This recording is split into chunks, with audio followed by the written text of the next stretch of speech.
الحمد لله الذي هدانا للإسلام شريعة اليسر والإحكام، والصلاة والسلام الأتمان والأكملان على سيد ولد عدنان. وأشهد أن لا إله إلا الله وحده لا شريك له، وأشهد أن محمدًا عبده ورسوله. يا أيها الناس اتقوا ربكم الذي خلقكم من نفس واحدة وخلق منها زوجها وبث منهما رجالا كثيرا ونساء، واتقوا الله الذي تساءلون به والأرحام، إن الله كان عليكم رقيبا. أما بعد، فإن معرفة أحكام البيع والشراء واجب لئلا نعصي الله ببيع محرم، وليكون تملكنا لما نشتريه صحيحا.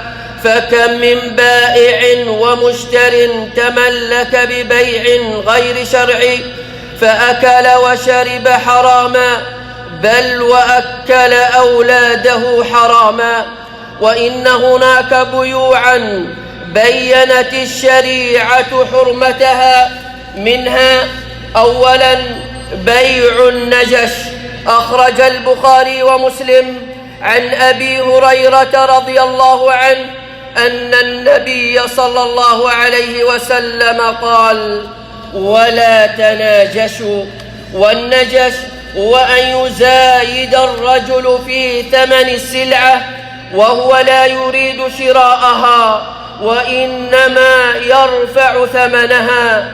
وينبغي أن يعلم أن هناك فرقا بين النجش المحرم والمزايدة في ثمن السلعة في المزاد لمن يريد شراءها، فهذا جائز إجماعا، بخلاف النجش المحرم إجماعا.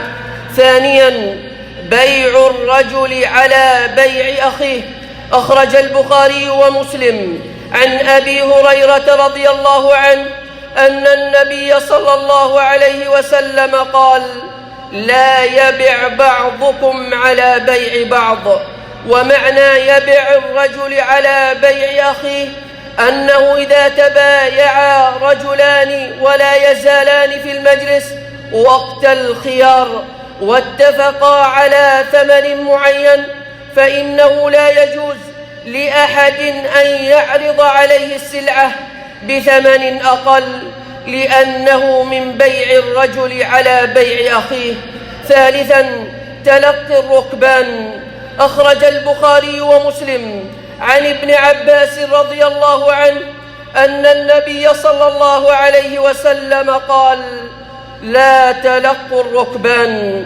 ومعنى تلقي الركبان أن يستقبل المشترون البائع قبل أن يصل للسوق فيشترون منه بضاعة، فهذا محرم وفيه غش وضرر على البائع. رابعا بيع العينة. أخرج أبو داود عن ابن عمر رضي الله عنهما عن النبي صلى الله عليه وسلم قال: إذا تبايعتم بالعينة وأخذتم أذناب البقر ورضيتم بالزرع وتركتم الجهاد سلط الله عليكم ذلا لا ينزعه حتى ترجعوا إلى دينكم. صححه الألباني. ومعنى بيع العينة هو كأن يبيع رجل سيارته ب60,000 ريال بالتقسيط مؤجلا، ثم يشتري السيارة نفسها من الرجل ب50,000 ريالا نقدا وحالا، وهذا محرم، وذلك أن حقيقته مال بمال. خامسا بيع الكلب. روى البخاري ومسلم عن أبي مسعود البدري رضي الله عنه أن النبي صلى الله عليه وسلم نهى عن ثمن الكلب، فلا يجوز بيع الكلاب وشراؤها، بل إن مجرد اقتناء الكلاب ليست للصيد ولا للرعي والزرع محرم، وينقص من الأجر كل يوم بمقدار قيراط من الحسنات. عن أبي هريرة رضي الله عنه قال رسول الله صلى الله عليه وسلم: من اقتنى كلبا إلا كلب صيد أو ماشية نقص من أجره كل يوم قيرطان. متفق عليه. اللهم يا من لا إله إلا أنت يا ذا الجلال والإكرام، من علينا بالرزق الحلال والمطعم الحلال والمشرب الحلال. أقول ما تسمعون وأستغفر الله العظيم لي ولكم ولجميع المسلمين من كل ذنب، فاستغفروه إنه هو الغفور الرحيم.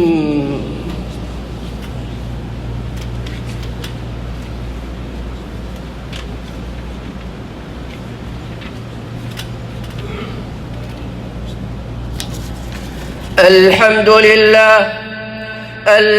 لله والصلاة والسلام على رسول الله.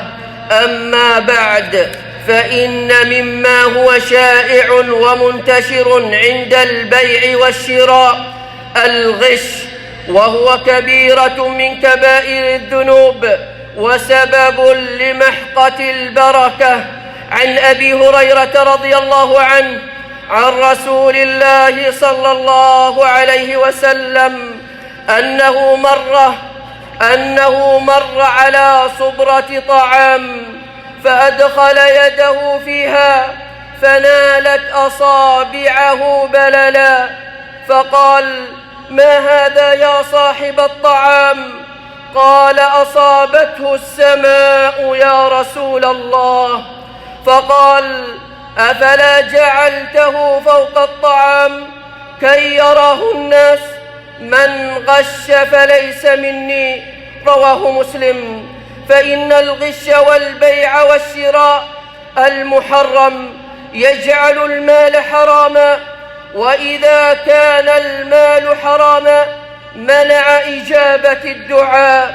عن أبي هريرة رضي الله عنه أن النبي صلى الله عليه وسلم ذكر الرجل يطيل السفر أشعث أغبر يمد يديه إلى السماء: يا رب يا رب، ومطعمه حرام ومشربه حرام وملبسه حرام وغذي بالحرام، فأنى يستجاب لذلك؟ رواه مسلم. وما نبت به من لحم فهو سحت، والنار أولى به. أيها المسلمون، احذروا عاقبة المال الحرام من محق البركات ورد الدعوات، ولا يغرنكم كثرة المال، فإن مالا قليل مع البركة خير من مال كثير بلا بركة، بل مع سخط الله وغضبه. وتذكروا الموت وبغتته والقبر وظلمته، واتقوا يوما ترجعون فيه إلى الله ثم توفى كل نفس ما كسبت. اللهم جنبنا الحرام ومتعنا بالحلال وأحسن لنا الختام. معاشر المؤمنين، صلوا وسلموا على المبعوث رحمة للعالمين. اللهم صل وسلم على عبدك ورسولك محمد، وارض اللهم عن خلفائه الراشدين أبي بكر وعمر وعثمان وعلي، وعن سائر أصحابه الأكرمين وأزواجه أمهات المؤمنين، وعنا معهم بمنك وكرمك يا أرحم الراحمين. اللهم أعز الإسلام والمسلمين وأذل الشرك والمشركين وانصر عبادك الموحدين وجنودنا المرابطين. اللهم وفق إمامنا خادم الحرمين الشريفين وولي عهده الأمين لما تحبه وترضاه يا حي يا قيوم. اللهم أصلح له البطانة يا ذا الجلال والإكرام. اللهم آتنا في الدنيا حسنة وفي الآخرة حسنة وقنا عذاب النار. سبحان ربك رب العزة عما يصفون وسلام على المرسلين والحمد لله رب العالمين.